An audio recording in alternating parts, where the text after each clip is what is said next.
আছেন সবাই সুশৃঙ্খলভাবে নেবেন এবং আয়োজন করছি, কেউ বাদ পড়বেন না, সবাই সুশৃঙ্খলভাবে নেবেন।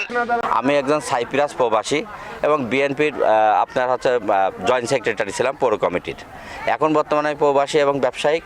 আমার আজকের উদ্দেশ্যটা হচ্ছে যে বাংলাদেশের ফ্যাসিবাদ সরকারকে পতন ঘটাইছেন ছাত্র জনতার মাধ্যমে।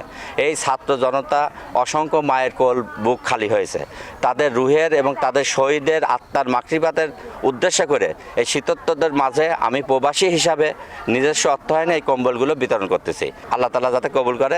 আপনাদের সবাইকে ধন্যবাদ। শীতের ভিতরে আমি কষ্ট করতেছিলাম, কম্বল দিলে আমার ভালো লাগতেছে। ভাই আছে কম্বল দেশে আমাদের শীতের কষ্টের জন্য অনেক জনগণ পাবলিক দেশে দোয়া করে আল্লাহ তাকে ভালো রাখে, সুস্থ রাখে।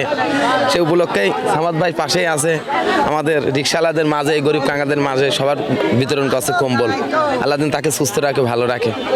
আল্লাহ ভরসা। সামাদ ভাই আমাদের শীতের জন্যই কম্বলটা দিয়েছে, ভালো লাগছে। আমাদের পক্ষ থেকে কম্বল পেলাম।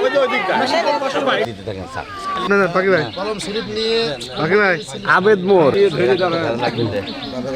এদিক তাকাতে হবে একটু।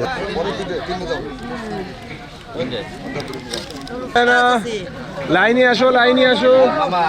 ওইখানে দেখো এই মামুন, এই মনির হাতে দিদি মামুন, ওই যে পাতলা করে দিলে ভালো হয় না? না, এক লাইনে ভালো।